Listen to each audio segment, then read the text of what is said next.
Assalamualaikum warahmatullahi wabarakatuh. Selamat malam seluruh warga negara Indonesia dimanapun Anda berada. Kembali lagi bersama kami Dema Mahasantri Aliman Bulus. Kali ini kita kedatangan tamu spesial. Ada dua orang di sini, ada Mas Zumratul Mukminin dan Mas Bagus Haikal Fikri.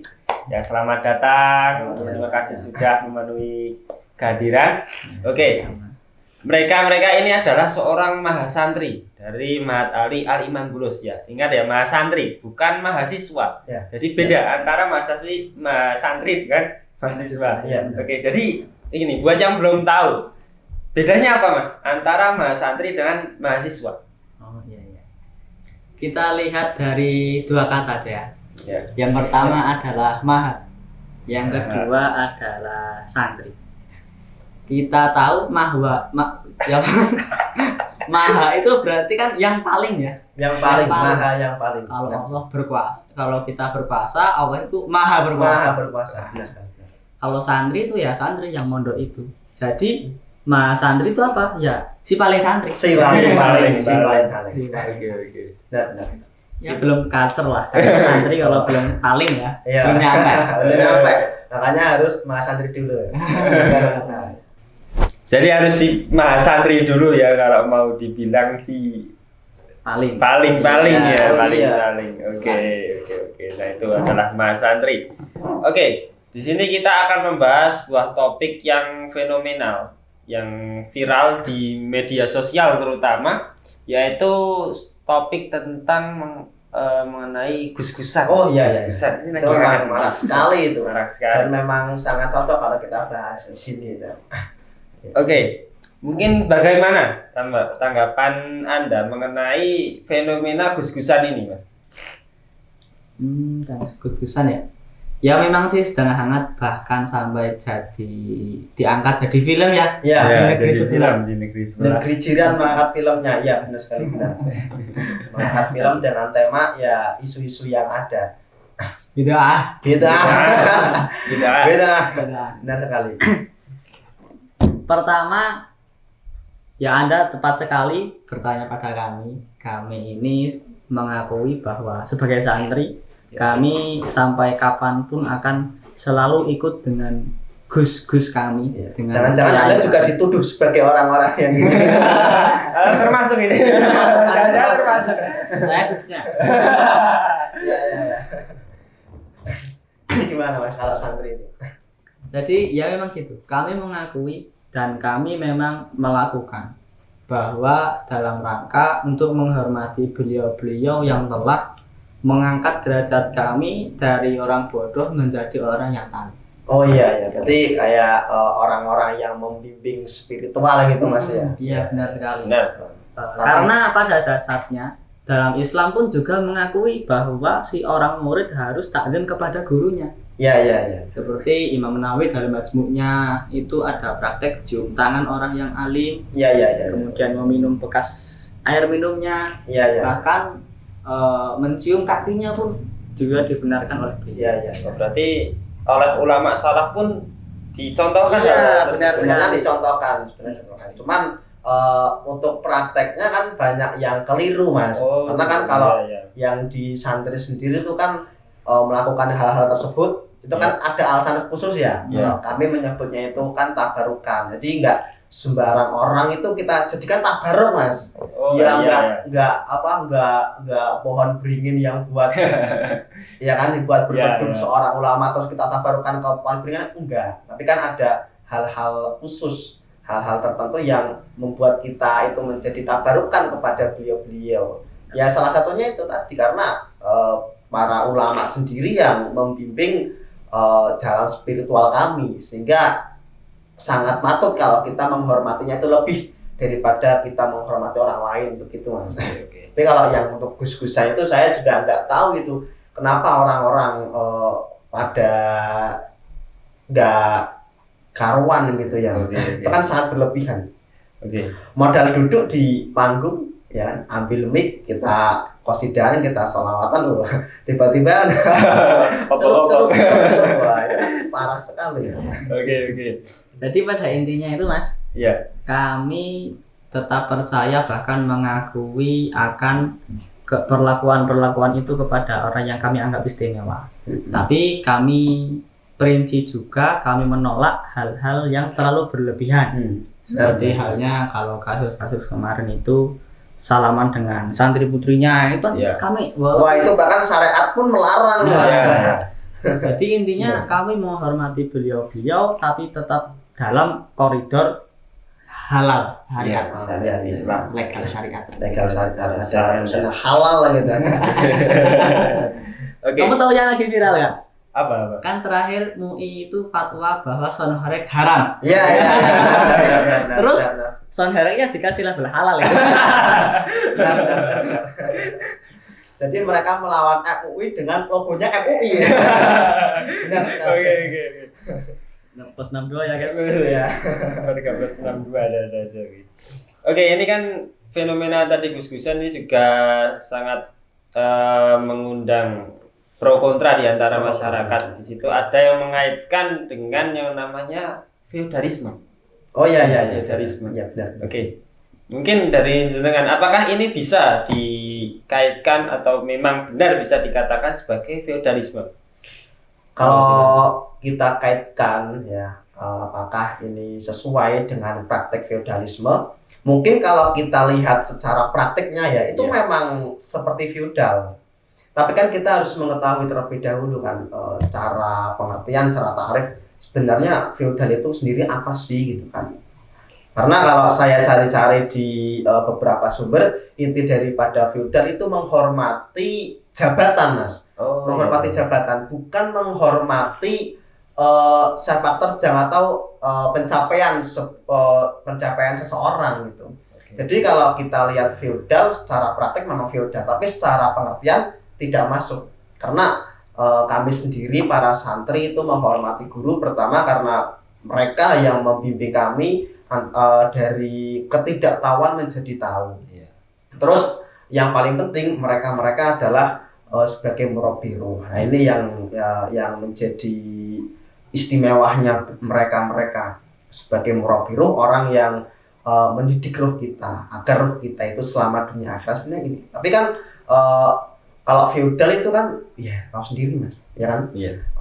Semua orang hanya taunya kalau ketemu gurunya langsung cium kaki, langsung cium tangan dan lain sebagainya, langsung minum bekasnya, langsung makan bekasnya gitu kan. Iya. Itu memang kalau kami di pondok tabarukan memang kayak gitu Mas. Tapi kan ada hal yang kami hormati, yaitu adalah pencapaian mereka terhadap kami, nilai positif mereka yang sampai kepada kami gitu. Iya.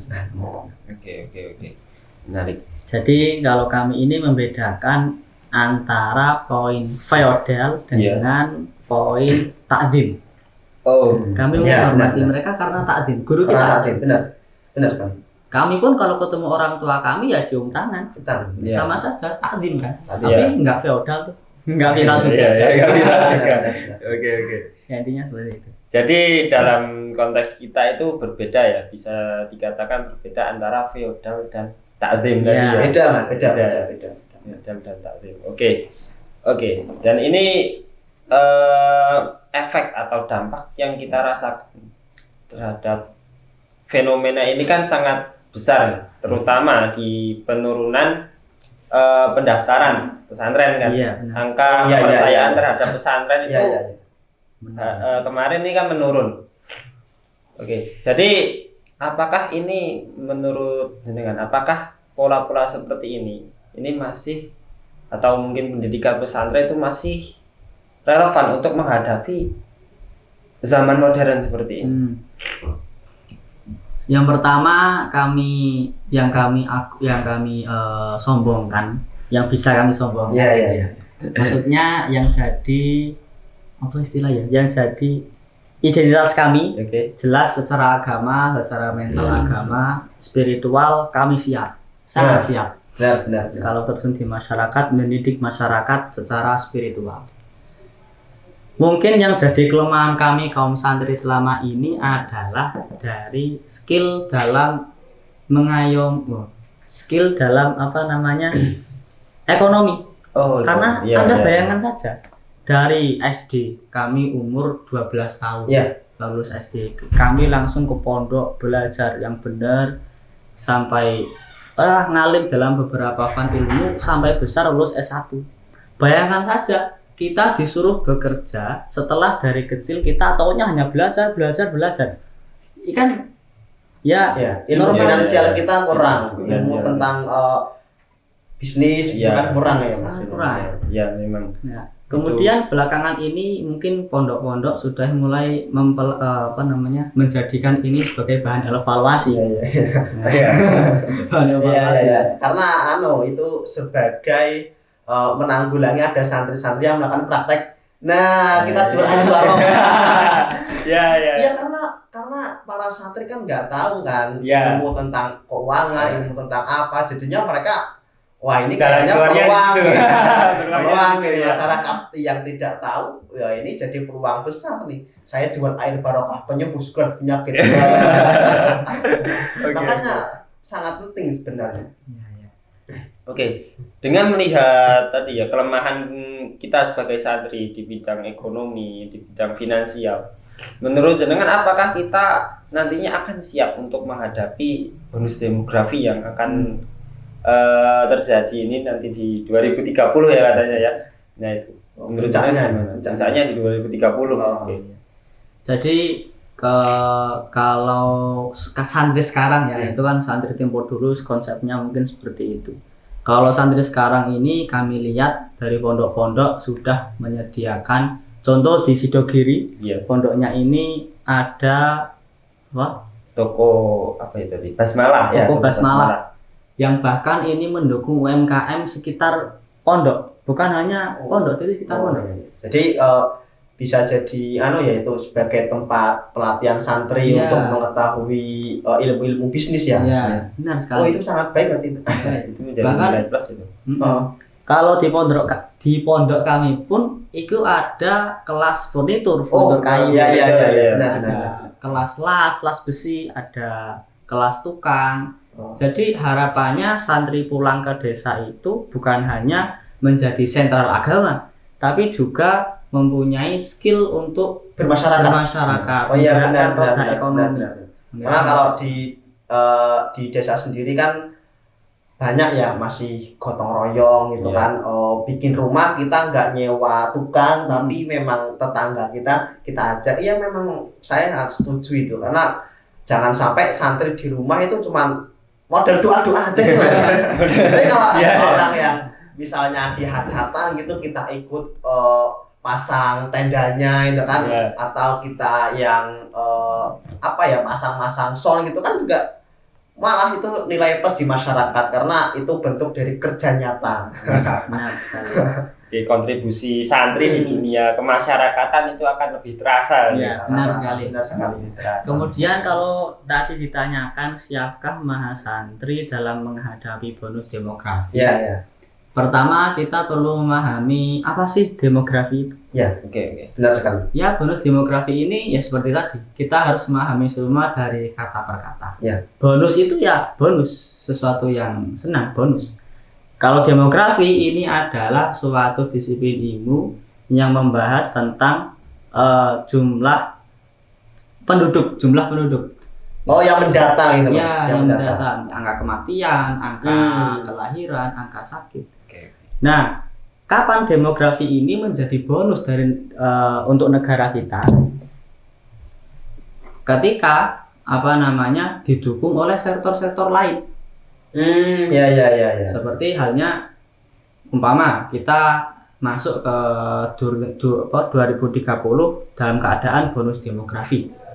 Artinya setengah dari masyarakat kita umurnya masuk umur produktif di atas 16 tahun, di bawah 50 tahun. Ini kan jadi peluang besar, menjadi peluang bonus besar karena usia produktif itu bisa menggerakkan roda ekonomi negara. Oh iya. Nah, ini kalau tidak didukung oleh sektor-sektor lain, ini akan menjadi pisau terbalik. Gimana tuh, Mas? Jadi bisa ya. Malah menjadi beban Demokrasi. Oh iya. Berarti kalau seandainya ini terjadi terus secara sistem, secara kesiapan negara belum siap, maka ini akan menjadi beban ya, jebakan Batman berarti ini. Benar. Iya. Jadi mungkin bisa kita ibaratkan bonus demografi ini, peluang ini sebagai pisau ya. Bisa Oh pisau, iya. Nantinya tergantung bagaimana kita memanfaatkannya. Iya, Kalau iya. kita bisa memanfaatkan dengan baik, itu akan Menjadi bonus. Iya, menjadi bonus. Iya. Tapi kalau kita tidak bisa memanfaatkan, itu malah menjadi kita akan terluka. kita akan terluka. Ya. Lah di sini peran santri di sini. Oh, Di sini santri harus berperan dalam dalam segi pemberdayaan masyarakat secara pendidikan. Iya. Ya kita tahu santri belajar dari kecil sampai besar Ya. pasti dia otak akademisnya ini kental sekali. Ya. Maka sangat cocok masuk di sektor-sektor pendidikan MI, SD, SMP, guru-guru.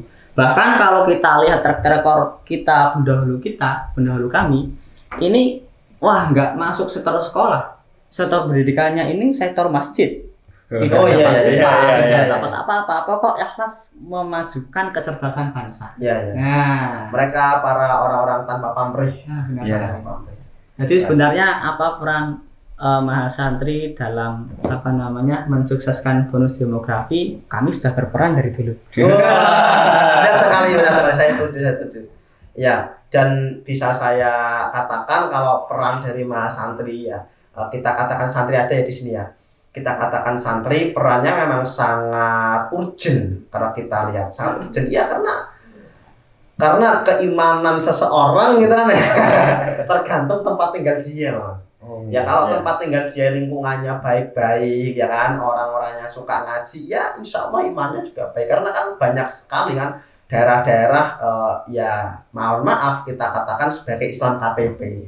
Oh iya. Mereka kan sangat gak karuan udah Islamnya KTP, SDM rendah, suka senhorik.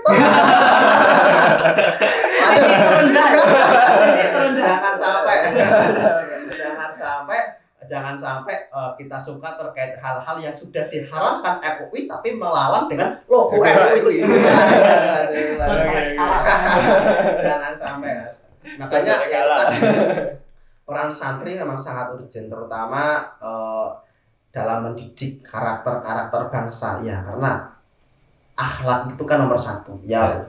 Bagaimanapun akhlak itu nomor satu, Mas. Akhlak nomor satu. Ya, benar sekali. Oke. Melihat tadi peluang-peluang yang bisa kita dapatkan di bonus demografi terutama untuk santri, mungkin kita bisa coba bayangkan ya, andai kata misalkan santri ini masuk dalam sektor pemerintahan, sektor politik, masuk di DPR nih. Misalkan contoh di DPR. Kalau santri masuk di DPR itu kira-kira kita akan tetap menjaga santri kita, kesantrian kita dengan tetap membaca kitab kuning, atau kita melihat peluang nih? Baca peluang ini. Peluang apa ini? Jadi kita lakukan aja, tetap baca kitab kuning atau baca peluang. Iya. Gitu. Peluang apa nih? Waduh. Ya sebenarnya kalau kita lihat ya dari pertanyaan ini, seharusnya santri sendiri itu adalah orang terdepan yang menjaga kedaulatan Islam. Orang-orang yang membentengi Islam di garda paling terdepan ya. Di sektor manapun dan di lini manapun, santri itu harus berperan aktif dalam sebagai tameng terhadap akhlak-akhlak. Jadi kalau ada sektor-sektor tertentu ya yang sifatnya itu sensitif untuk melakukan hal-hal yang tidak baik, ya anggap saja kita korupsi lah, anggap saja sebagai korupsi, maka peran santri di sini adalah menjaga akhlak-akhlak mereka. Jadi memang seharusnya ya tugas santri seperti itu. Nggak bisa lain, walaupun santri itu masuk di sektor manapun, tapi dia harus yang menjadi orang terdepan dalam masalah syariat. Tidak boleh diwakilkan. Tapi kita tidak bisa memungkiri ya. Tidak bisa memungkiri. Misal dari 100 santri pendidikan pondok mengeluarkan 100 jebolan santri itu ya mungkin 3 atau 4-nya itu ya apa ya? Ya nakal gitu ya nakal. Jadi ya susah lah kita mendidik santri yang 100% paham agama, mengamalkan dan memahami satu sama lain. Ya kalau terjadi gitu ya nggak apa-apa, dikasih aja, dikasih polisi. Benar, kita kasih ke pihak berwenang aja.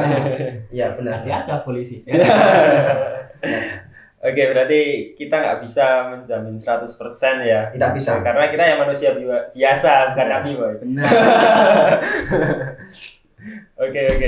Ini sangat menarik.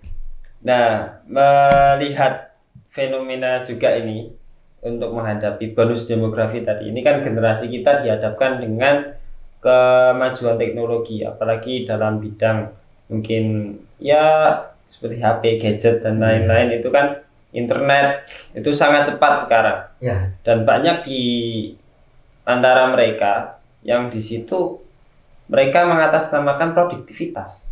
Namun yang dilakukan mereka hanya di depan layar, entah di situ scroll atau gimana. Mungkin ini sebenarnya mereka itu memang produktif atau hanya sok sibuk di depan layar. Oh, berarti kayak dia itu nyari validasi. Ya. Jadi lebih penting mana sih antara validasi dan memang benar-benar aktif gitu kan. Nah, gimana tuh Mas Amin? Kalau mahasiswa nggak tahu ya. Tapi kalau mahasantri beda lagi. Gimana tuh Mas? Saya pernah dengar itu dari adiknya Luffy. Siapa namanya? Ferry di siapa ini? Irwan Ferry. Nah, namanya Irwan di Ferry. Ferry Irwandi. Irwandi Di belakang ya. Landi. Itu beliau pernah berkata begini. Mahasiswa sekarang lebih suka untuk terlihat cerdas daripada menjadi orang yang cerdas itu sendiri. Oh iya. Berarti memang mereka lebih mengedepankan validasi daripada ilmu pengetahuan. Jangan-jangan ilmu pengetahuan sekarang udah di luar udah nggak karu-karuan ya. Jadi kalau dulu casing nggak penting, yang penting isi. Wah. Kalau sekarang yang penting casing. Casing dulu. Iya. Luarnya alim, dalamnya gosok, gampang. Iya memang. Yang terjadi kebanyakan memang seperti itu ya, itu memang sangat miris kan. Oke, ada satu pertanyaan lagi, yaitu jika bonus demografi ini adalah masa produktif kan, dimana tadi kan angka produktivitas itu lebih besar ya, setengah lebih daripada yang lain. Tapi yang kita lihat sekarang anak-anak muda itu kan menggunakan peluang itu malah untuk scrolling yang di situ bersifat brain rot, bisa berdampak pembusukan otak, brain rot. Oke. Bagaimana tanggapan Anda mengenai hal itu? Ya, sebenarnya kan bonus demografi sendiri itu kan adalah permasalahan yang tadi sudah dikatakan sudah basi sebenarnya Mas ya. Sebenarnya kan sudah dari dulu. Bahkan beberapa ahli mengatakan itu mulai dari tahun 2012 malah ada yang mengatakan dari situ. Tapi kenapa kok dibahasnya baru akhir-akhir ini ya? Mungkin karena wapres kita ya bikin video tentang demografi. Iya, terus ya diangkat lagi tuh isunya untuk menutup untuk menutup kasusnya Tom Lembong. Tom Lembong kan mendapatkan itu Mas, abolisi dari presiden ya kan, untuk menutup itu ya, mungkin saja sih, saya juga nggak tahu. Tapi yang jelas untuk menghadapi bonus demografi sendiri itu peran dari negara memang harus ada. Peran dari negara, terus peran dari sekolah-sekolah itu memang harus ada. Tapi yang paling urgent salah satunya adalah peran dari kedua orang tua gitu. Jadi seharusnya orang tua itu memang menyadari akan hal ini, bagaimana cara menanggapinya, terus ya mulai dari hal-hal kecil lah, apa itu demografi, terus apa sih dampaknya, terus bagaimana cara mengatasinya, itu sebenarnya orang tua harus memahami itu, sehingga dalam mendidik anaknya itu mereka bisa sambil ini memberitahu tentang hal-hal yang sebaiknya dilakukan untuk terhindar dari beban demografi itu sendiri. Sebenarnya orang tua itu urgent sekali mas tugasnya. Terutama ya ini daripada anaknya ini nanti yang menjadi beban di kemudian hari, mending didik aja. Masukkan pesantren. Masukkan pesantren. Tapi satu syarat ya pesantrennya emang sudah ada logo halalnya. Jangan asal-asal pesantren. Nanti kayak Al Zaitun. Pesantren unik. Iya sekali. Kita bisa haji di sana juga. Iya. Iya itu. Udah nyantri haji ya.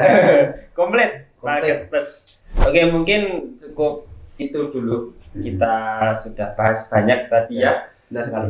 Cukup di sini. Oke, ini perjumpaan terakhir kita. Terima kasih atas kehadirannya. Sama-sama.